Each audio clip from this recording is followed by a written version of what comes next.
The thing about villages is we're always colliding.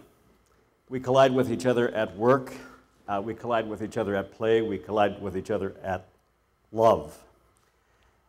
In fact, I've been in a new relationship for the last couple of months, and I think you all know that there is a honeymoon period in those kinds of relationships, any new relationship.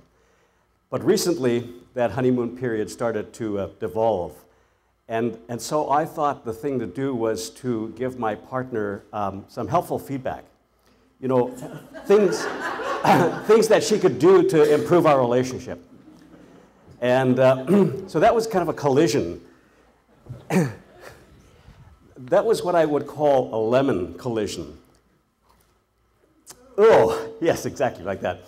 Not very tasty.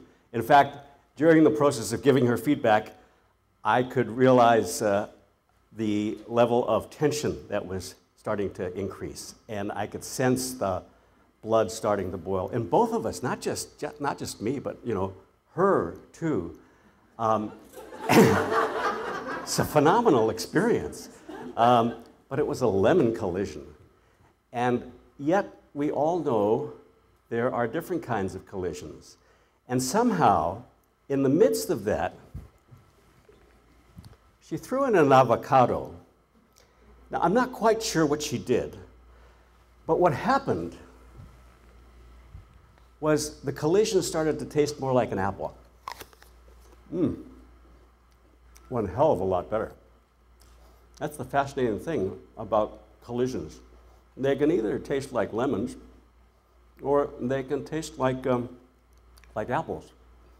The real question, of course, is what's the avocado?